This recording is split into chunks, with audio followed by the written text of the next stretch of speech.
며 기도드리옵나이다. 아멘. 우리 지난 주일날 바이크라가 뭐라고 그랬죠? 그리고 그가 부르셨는데 우리 하나님께서 우리를 부르신 것, 이 부르심의 책이 레위기라는 책이라고 그랬어, 그죠? 창세기는 베레시트, 출애굽기는 세모토 하듯이 이 레위기는 바로 부르심의 책, 바이크라. 왜 불렀는가? 제사자로 부르셨다, 그죠? 그리고 주님의 정결한 신부로 부르셨다. 주님의 집으로 부르셨다. 이런 내용들이 레위기 전체적 내용인데 처음부터 제사자로 부르신 이야기를 1장과 2장에서 번제와 소제. 그래서 우리 지난주에 이런 말씀 들었습니다. 레위기는 부르심의 말씀인데 예배자로 부르시고 신부의 집으로 부르셨는데 첫 번째 번제자로 부르신 것은 전적인 헌신을 의미하는 그런 아브라함이 이삭을 드리는 번제 제가 설명했어요, 그죠? 그리고 또 이드로, 모세의 장인 이드로가 드린 그 감사 제사도 제가 이야기했어요. 전적 헌신과 감사, 순종을 다짐하는 것이 번제 제사다. 그리고 소제는 미나, 선물이라는 뜻인데 하나님 앞에 최고의 선물을 올려드리는, 하나님 앞에 최고의 음식을 올려드리는 그 곡식 가루를 부숴서 그 곡식 가루가 부서지는 것이 우리를 부수는 자기 부인하는 제사. 재와 섞이지 않는 것은 뭐라고 했죠? 누룩 섞지 마라. 세상과 섞이지 않는 꿀 섞지 마라. 우리가 하나님 앞에 예배하면서 재가 섞인다든지 세상이 섞인 채로 예배하는 거 하나님 기뻐하지 않는다. 그리고 소금을 치는 것은 언약 백성으로서 하나님 앞에 변치 않는 마음으로 하나님 앞에 바르게 선 자세로 예배하는 것, 이런 것들을 우리 레위기 번제와 소제를 통해서 배웠을 거죠. 자, 오늘 저녁에는 하목제로 우리를 부르셨는데 하목제의 그 특징은 하나님 앞에 감사와 또 백성들끼리 친교 제사, 이런 의미가 있습니다. 하목제의 특징은 하나님 앞에 감사할 때 드리는 감사제. 그 다음 표 한번 볼까요? 요거부터 먼저 볼게요. 하목제 종류를 보면은 감사제가 있고 서원제가 있고 자원제가 있는데 하나님 앞에 감사해서 드리는 제사. 그 다음에 두 번째는 서원제는 뭔가 서원이나 하나님 앞에 약속할 때 드리는 제사. 그 다음에 자원제는 그냥 하나님 드리고 싶어서, 너무 좋아서, 하나님을 더 사랑하고 싶어서, 그리고 백성들하고 이웃하고도 나누고 싶어서 자원해서 드리는 이 세 가지 제사가 하목제의 특징이에요. 그러니까 하목제의 특징은 감사와 저 나눔 통해서 결국 하나님 앞에 드릴 건 드리고 나머지 가지고 동네 백성들하고 잔치하는 것이 하목제의 특징이거든요. 그게 우리가 딱 정신을 잡을 때 하나님 앞에 너무 좋아서 감사하거나 자원하거나 또 서원할 때 드리는 것도 있지만 그 남는 고기 가지고 남는 어떤 예물 가지고 재물 가지고 백성들하고 친교의 어떤 나눔의 시간을 갖는다는 것. 우리 하나님은 하나님하고도 바른 관계가 되기를 원하지만 이웃하고도 나누며 화평하기를 원하세요.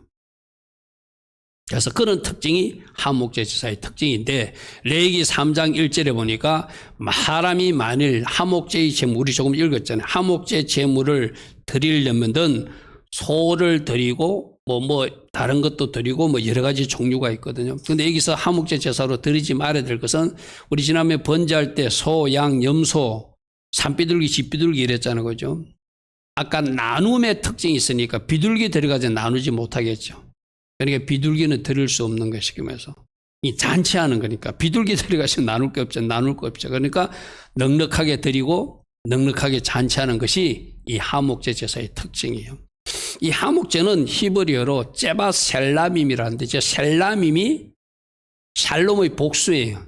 그래서 화평한 것들이 모아지는데 누구를 통해서? 온전한 희생 제사를 통하여 제바가 생명을 죽이는 희생, 이런 뜻이거든요. 그리고 어떤 희생을 치르면서 제바오를 통하여 화평이 오는 제사. 쉽게 말해서 우리 예수님이 십자가에서 희생제물이 되어서 하나님과 우리 인간관계를 화목하게 해준 화목제물이 되어주셨죠, 그죠? 가장 특징적인 화목제, 우리 예수님이 제사예요. 우리 예수님이 제바오, 생명을 바친 희생을 드려서 샬라임, 살롬들을 주신 것. 그래서 제바웃 샬람, 저 단어 속에 우리 예수님이 십자가 희생 제사가 딱 들어가 있는 거예요. 그래서 우리 흔히들 살롬 하는 거 있잖아요, 그죠? 그게 셀렘, 저것이 복수가 셀람임이거든.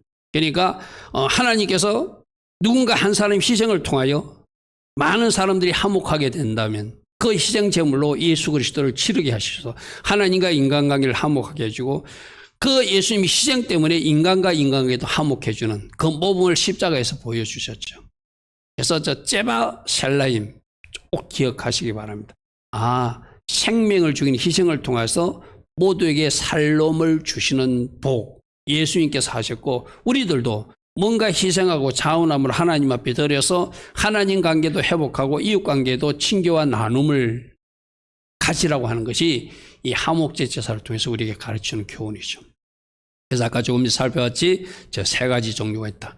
감사제사, 서원제사, 자원제사가 있다.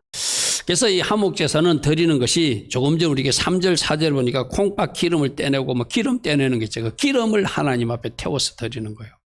고기는 뭐 해야 되니까 제사장에게 드리는 것이 제사장도 먹어야 되니까 가슴이나 뒷다리 부분을 제사장에게 드리고 남은 것 가지고는 저 3번이 중요하거든. 이웃들과 공동 식사를 한다는 것. 그래서 우리 하나님은 하나님 앞에 기름 태워드리고 제사장 섬기기 위해서 뒷다리와 가슴살을 드리는 것도 중요하지만 1번, 2번도 중요하지만 저 3번 나누는 것까지 잘 한 것을 이 화목제 제사를 잘 드린 것으로 생각해요. 나중 뒤에도 나오는데 어떤 말이 나오면은 이 화목제 제사는 당일날 다 먹어야 될 거 있고 그 다음날 것까지 먹어도 될 것을 했는데 만일 남겨놓고 욕심부려가지고 이웃들과 안 나눠놓고 남겨놓고 그것을 그 정해진 날에 먹지 않으면은 그 화목 제사를 부정한 것으로 봐요. 이 나눔 이것도 그게 오늘날 우리들이 여러분들이 우리 길거리 가다가 뭐 노숙자들을 돕는다든지 또 뭐 폐지 줍는 아저씨나 할머니들을 돕는 것이 바로 여러분들이 그렇게 나누는 행위가 삶에서도 하나님의 제사로 받으신다는 거예요. 그죠? 우리는 많은 사람들이 이렇게 생각할 때가 많거든요.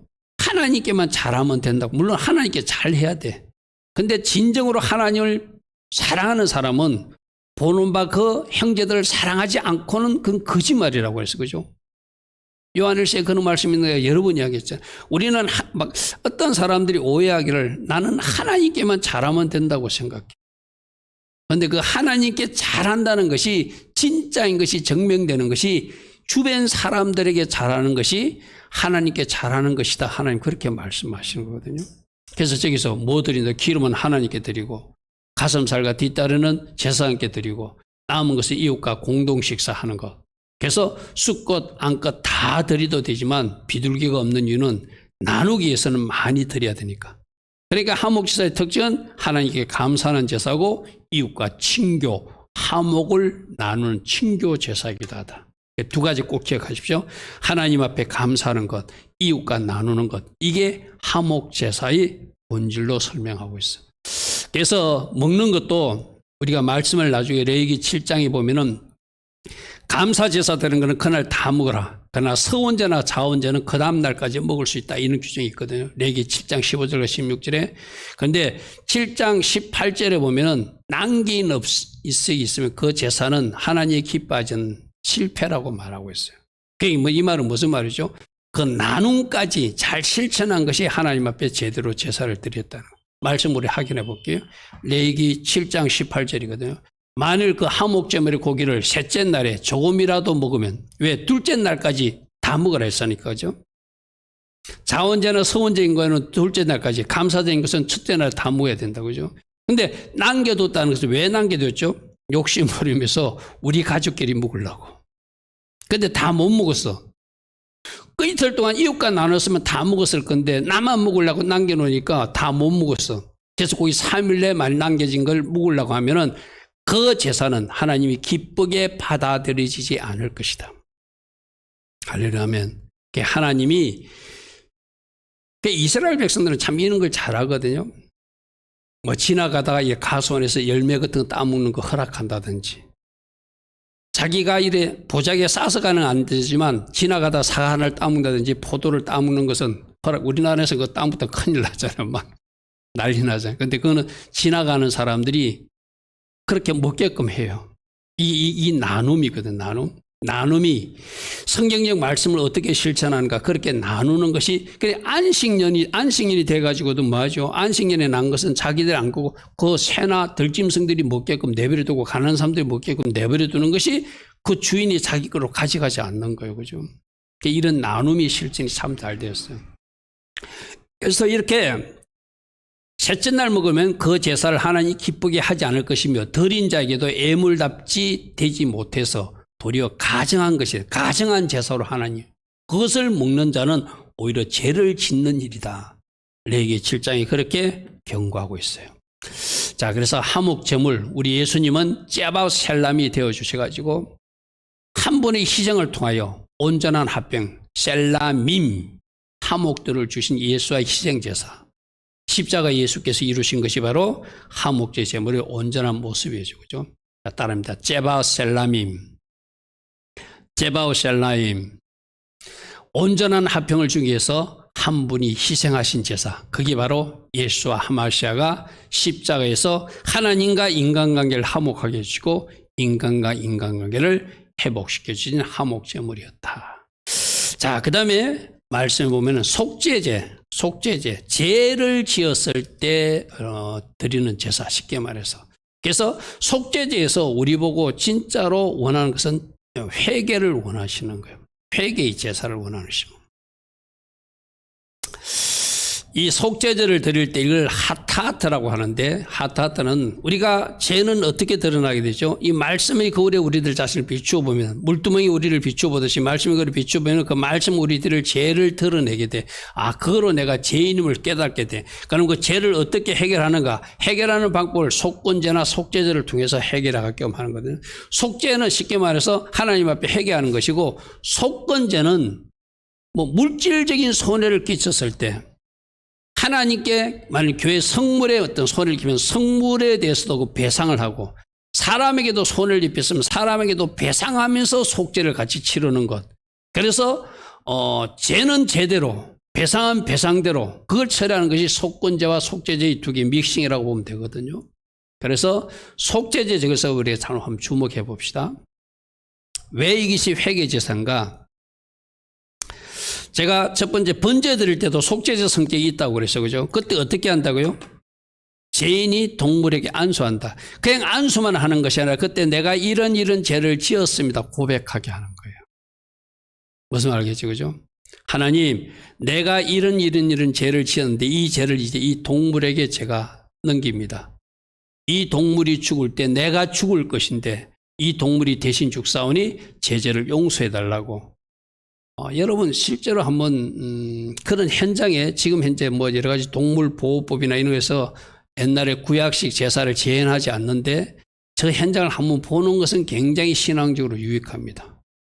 예전에 한국에서 저걸 뭐 할 때 그 참석한 많은 어떤 목사님이나 전도사님들 그 현장을 보고 저 양이 저렇게 처절하게 죽어가는 모습이 내가 저렇게 죽어야 되는 것을 저 양이 대신 죽는데 저 양이 바로 예수와 하마시아였구나. 거기서 가슴을 치면서 회개. 우리는 그냥 추상적으로 예수님이 내 죄 대신 짊어지셨대 십자가에서. 뭐 어쩌면 뭐 요즘 저 유월절 점 해가지고 고난 주간에 뭐 그런 십자가 영상을 보면서 눈물 지을 수 있는데 실제로 그 양이 죽는 모습 속에서 나를 한번 투영해 보면은 내가 저렇게 죽어가야 되는데 저렇게 죽임 당하지 않도록 예수님께서 대신 죽어주셨구나. 그러면 그 자리에서 회개가 터질 수밖에 없는 거예요. 그래서 이 회개제사는 속죄제는 회개제사인데 안수하면서 내가 이런 죄를 지었습니다. 그리고 그 동물을 죽이면서 저 죽는 동물은 바로 나입니다.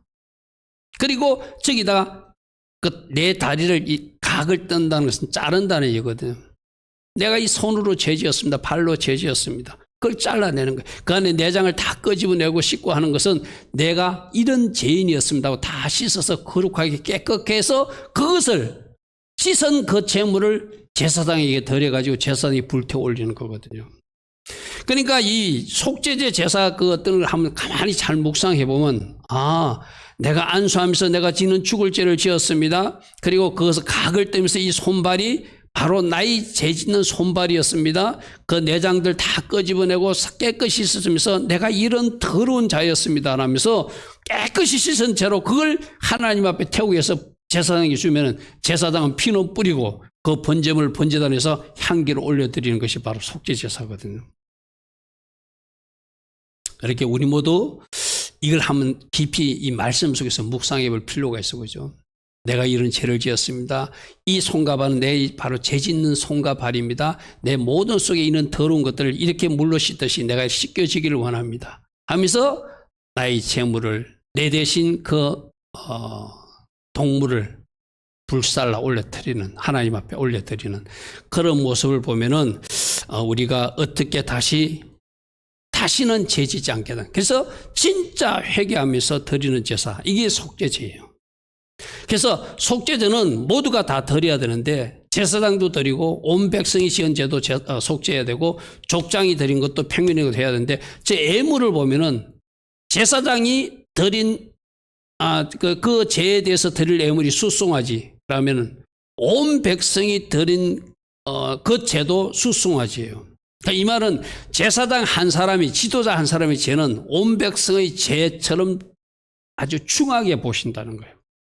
그러니까 여러분들 어떤 사람들은 저 지도자들이 참 좋겠다 이러지만 지도자들은 쉽게 말해서 동일한 잘못을 해도 지훈이가 A라는 잘못을 하면 꿀밤 한 대 맞을 걸 목사님은 A라는 잘못을 하면 꿀밤 100대 맞는다는 이야기 쉽게 말해서. 백성 전체가 지은 죄나 제사장 혼자가 지은 죄를 동일하게 본다는 거예요. 저게 온 회중의 죄나 제사장 한 사람 죄를 동일하게 하기 때문에 같은 수송아지를 드린다는 건 그렇게 여러분 이 말은 뭐죠? 여러분들이 지도자가 되어 갈수록 여러분 자신을 더 하나님 앞에 잘 세워나가야지 하나님이 기뻐하시지 지도자의 잘못은 하나님도 중히 추궁하고 벌하신다는 것을 의미하는 것이 저 재물, 예물을 통해서 우리에게 가르치는 교훈이죠. 자, 레위기 4장 2절에 보니까 이스라엘 자손에게 말하여라. 누구든지 여호와의 계명 중 하나라도 그릇 범하여 뭔가 잘못했을 때는 그 사람들은 반드시 그 죄에 대한 속죄제를 드려야 된다. 레위기 4장 3절 만일 기름 부음 받은 제사장이 범죄했을 때는 백성이 허물이 되었으면 그가 범한 대로 말미암아 흠없는 숫송아지를 속죄제물 삼아 여호와께 드리고 온 회중이 범했을 때도 숫송아지를 또 족장이 이렇게 각 그거에 따라서 속죄 제물이 종류를 다르게 그걸 분류해 놨어요. 근데 여기서 중요한 것은 레위기 4장 13절 우리 성경 한번 찾아보십시오. 4장 13절에 보면 뭐라고 해놨냐면 부지 중에 범하여 깨닫지 못하다가 그 범한 죄를 깨달으면 속죄제를 드리라. 부지 중에 실수로 죄를 범한 것을 부지 중에. 근데 이걸 구분하는 걸 뒤에 나중에 보면 고범죄, 짐짓죄하고는 구분해요. 어떤 사람을 죽였어도 자기가 산에서 나무마다 실수로 도끼를 이렇게 실수로 손에서 놓쳐서 그 사람이 그 도끼를 맞아 죽으면은 그는 부지 중에 범한 죄로 가서 용서가 돼요. 근데 고의를 가지고 살인의 의도를 가지고 그를 죽였을 때는 구약의 법은 용서가 안 되는 거로 되어 있어요. 그걸 고범죄라고 그러거든요. 자, 보십시오. 레위기 4장 22절에도 부지 중에 범하였을 때 깨우쳐주면 그가 속죄제를 드릴 수 있다. 또 평민 중 한 사람도 부지 중에 범하여 계속 부지중을 강조해놨어. 그죠?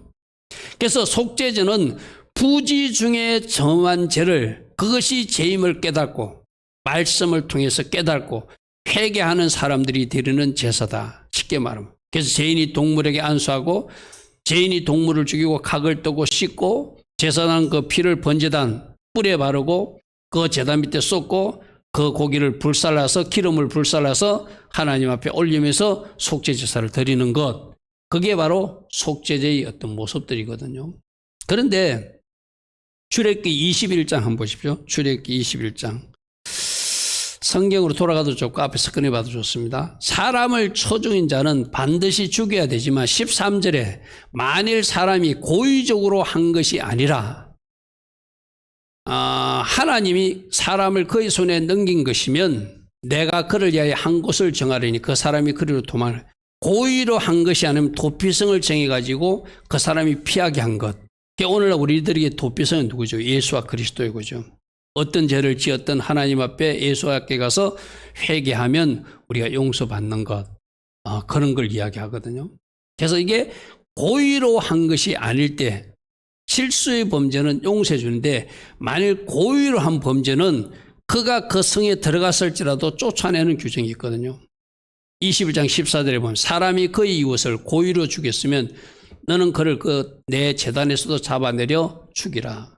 이거는 하나님이 어떤 죄의 성격을 두 가지로 좀 나누고 있어요. 그죠? 실수로 인간의 연약성 때문에 정한 범죄하고 의도적으로 계속적으로 반복적으로 짓는 죄하고는 하나님 좀 구분하겠다는 의미예요. 그래서 민수기 15장 3절에도 고의로 무엇을 보하면 그 백성 중에서 끊어질 것이다. 민수기 35장에도 고의로 살인을 범한 자는 생명의 속전을 받지 못할 것이다. 그래서 고의로 이걸 많이 해놨는데, 오늘 신약시대에 우리는 어떻게 적용해야 되는가 하면은 히브리서 10장 26절 한번 펴보십시오. 성경에서 찾아보겠습니다. 히브리서 10장 26절.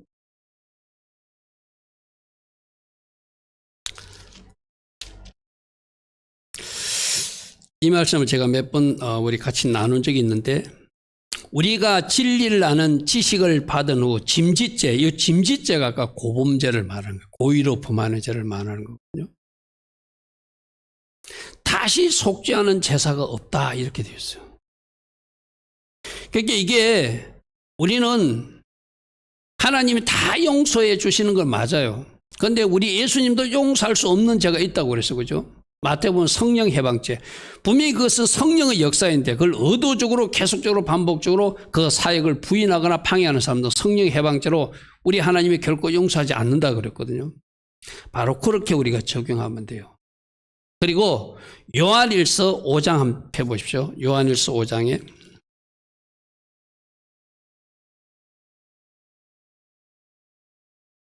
사망에 이르는 죄가 있다, 이렇게 돼 있어요.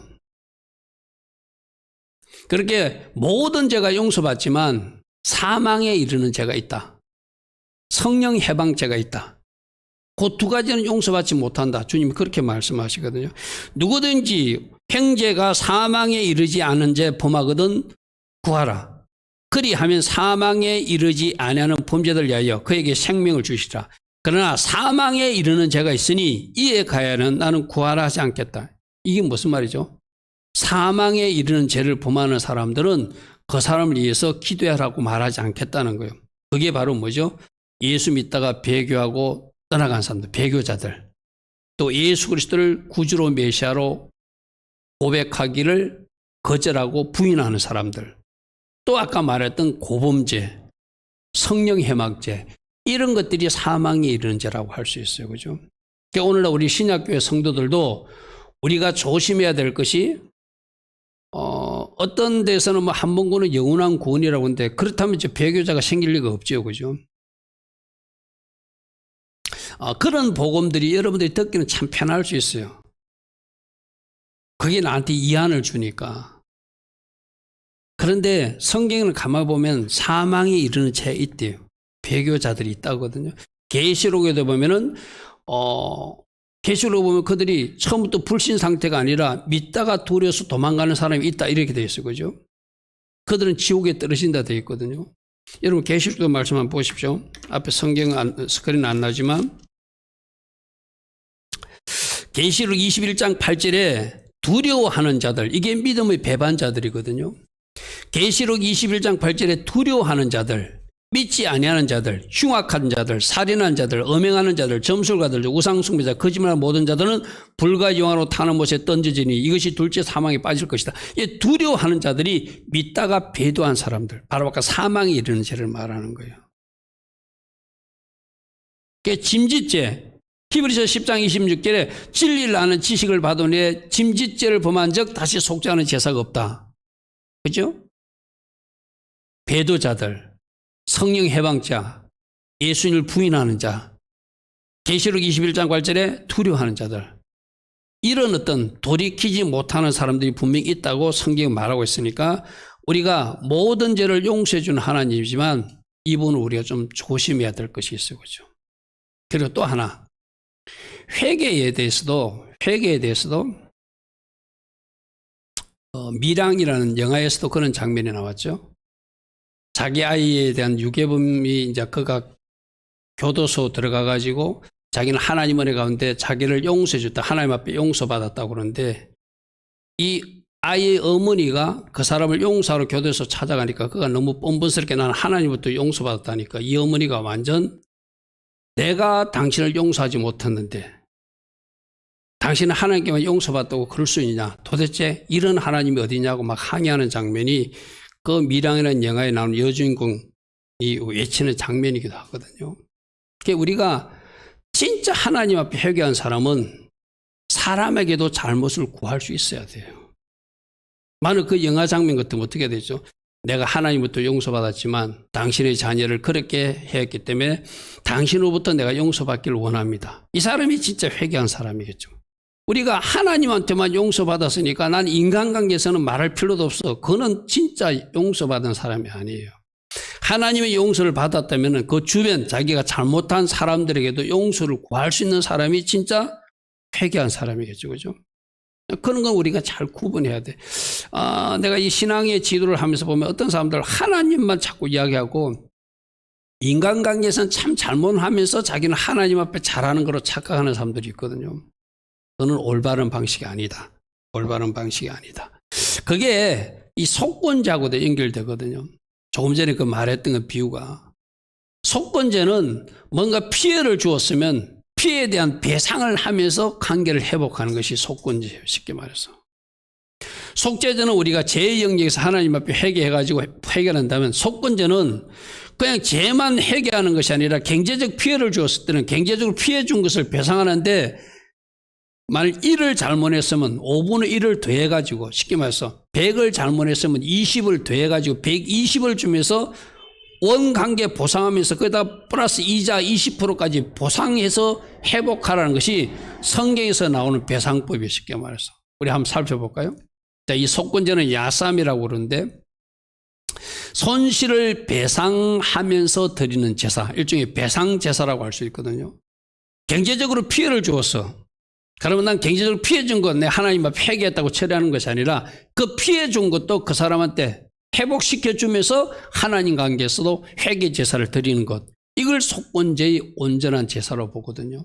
그러니까 하나님께도 잘못했으면 경제적으로 배상해야 되고 이웃에도 잘못했으면 경제적으로 배상하면서 그 잘못에 대한 속죄 제사를 같이 드릴 때 하나님이 그 제사를 속건제로 받으시겠다는 거예요. 예를 한번 들어볼게요. 그래서 속죄제와 속죄제는 죄 용서, 회개를 강조한다면 속건제는 배상을 좀 강조한다고 하는.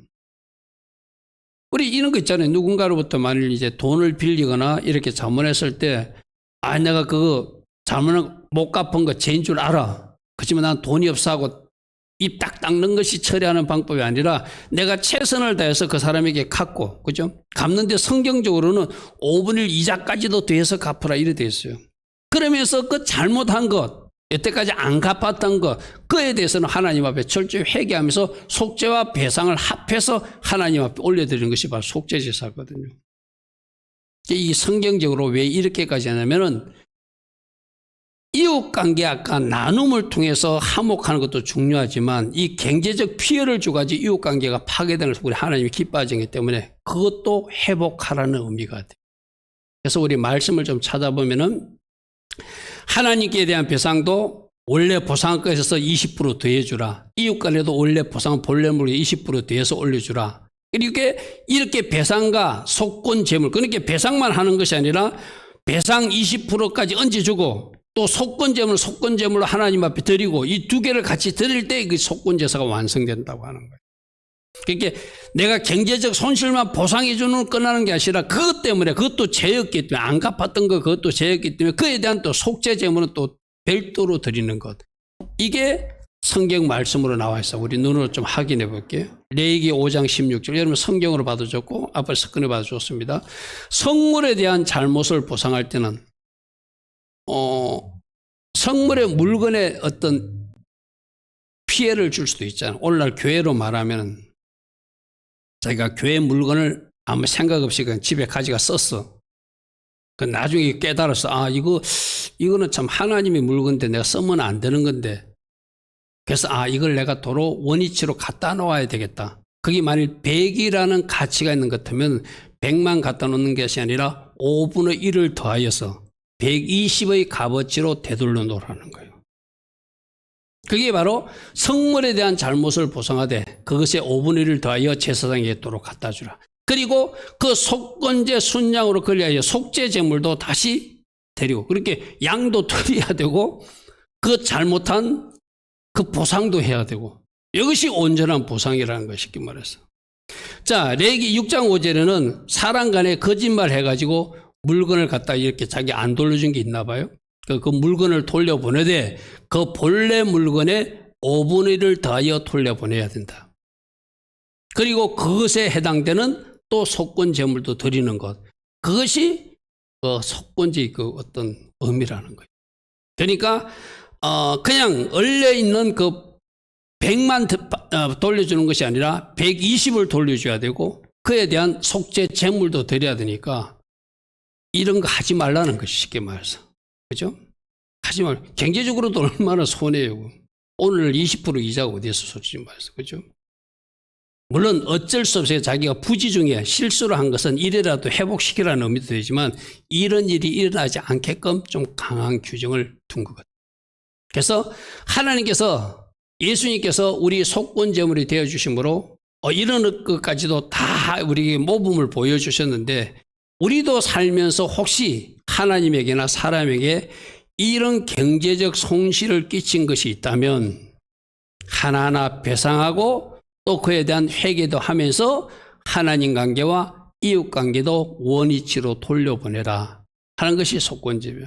이 가르침이 마태복음 5장 가르침하고도 연결되거든요. 마태복음 5장 예물을 드리려 하다가 거기서 내 형제 원망들을 많이 있는 것이 생각나고 하나님 앞에 뭔가 제사드리러 올라갔어요. 생각하니까 누군가에게 내가 물질 안 갚은 게 있다든지 뭔가 그 사람이 경제적 피해를 준 것이 있는데 그 관계는 해결하지도 않고 내가 하나님 앞에만 해결하면 된다고 하나님 앞에 예물들로 올라왔다면 그 예물 하나님 앞에 잠시 두고 가서 그 관계를 해결하고 와서 하나님 앞에 예물 드리라는 거예요. 할렐루야면 이게 아까 밀양 영화하고도 영적인 원리도 똑같아요. 우리 인간관계 자문했을 때 사람에게도 사과하고 사람에게도 용서를 구하고 또 하나님 앞에 회개하는 것이 맞지 하나님께만 회개하고 사람 관계는 안 해도 된다고 생각하는 이 잘못된 것을 이 속건제나 그 밀양 영화라는 통해서도 우리에게 주는 교훈이 있는 거예요. 그죠? 그래서 뭔가 사람에게 잘못한 것이 있으면 하나님께 예물 드리기 전에 사람 관계, 지금 반드시 물질뿐만 아니라 다른 것도 포함되는 말씀, 마태복음 5장 23절 24절 말씀 그죠? 제가 저 말씀을 종종 그렇게 얘기했죠. 오늘날 우리로 말하면 저 말이 어쩌면 좀 쉬울 수도 있어요. 잠시 돌아가서 해결하고 되지만 근데 옛날 우리 예수님 당시는 어떻게 돼요? 즉 갈릴리 사던 사람이 뼈를 걸려서 예루살렘 성전까지 올라갔어. 그런데 저 가르침이 생각났어. 그럼 어떻게 하라는 거예요?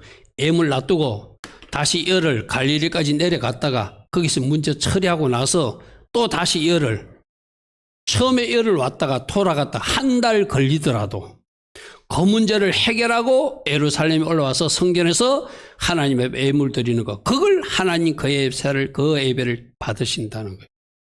그렇죠? 그러니까 이거는 속건제를 통해서 경제적 문제뿐만 아니라 다른 우리 인간관계에서 뭔가 갈등이 있거나 문제가 있으면 그 문제를 해결하는 의미를 총괄적으로 좀 정리해서 받으면 이 속건제 예배를 통해서 주는 하나님의 교훈이 우리에게 더 잘 전달되겠죠. 그래서 우리 오늘만 보면은 화목제사로 부르심은 하나님 앞에 감사 제사를 하면서 또 이웃과도 친교 제사를 나누라. 나눔의 제사까지가 하나님이 기뻐하신 제사다. 그런 의미고 속죄 제사는 진짜 회개한 사람들이 드리는 제사. 할렐루야면. 그 다음에 속건제사는 뭔가 경제적 잘못을 줬을 때 그 배상하고 관계 회복까지 하면서 하나님 앞에 속죄 예물도 드리는 것. 이것이 속건제사라고 그래요. 그럼 우리가 지난주라고 연결하면 이렇게 연결되겠죠. 우리 지난주 이게 이제 내가 시간이 없어서 두 분으로 두 파트로 나눠서 그렇지 번제, 소제, 하목, 속제제, 속건제 이 5제사가 레위기에 우리 제사자로 부르신 하나님의 그 부르심의 책의 첫 파트의 내용이잖아요. 그럼 우리 보고 뭐 하라는 거예요? 번제자는 하나님 앞에 전적 헌신과 순종, 감사의 제사를 드리라는 것이고, 특별히 소제 제사는 나를 부수는 제사, 나를 부인하는 제사 잘 드리라는 것이고, 하목 제사는 하나님 앞에 감사하면서 또 이웃과도 친목하면서 화목하면서 신교의 제사를 드리라고 하는 것이고, 무엇보다도 중요한 제사가 속죄 제사죠. 진짜 회개하면서 내가 이런 죄를 지었습니다. 내가 이런 죽을 죄를 지었습니다. 그것을 예수님께서 대신 치러 주셨습니다. 그러면 나는 이렇게 무교병 인생을 살겠습니다 하면서 드리는 제사가 속죄 제사겠죠. 그렇죠? 속건 제사는 혹시라도 하나님께나 이웃에게나 경제적으로 피해 준 것이라면 그것도 문제를 해결하면서 하나님 앞에 드리는 제사가 속건 제사라는 거예요. 그러니까 말로만 하나님 단문했습니다가 아니라 그죠? 그런 것들을 우리가 하나님이 이 땅에서 살면서도 뭔가 실천하고 살기를 원하신다. 그것을 오늘 이 바이크라 주간에 하나님은 5가지 제사자로 부르시면서 이런 전적 헌신과 감사와 화목과 친교, 회개, 배상 이런 부분을 잘 살피면서 하나님 기뻐하신 제사자로 우리가 서라. 주님은 그렇게 말씀하십니다. 오늘도 주신 말씀 생각하며 하나님 내가 이런 삶으로 이런 예배로 하나님 기뻐하신 예배자로 살 것입니다. 또 삶으로 예배를 드릴 것입니다. 우리 이 시간 주님 주신 그 감동대로 마음의 결단을 담아서 하나님 앞에 기도하며 나아가는 이 시간 되기를 축복합니다. 아멘.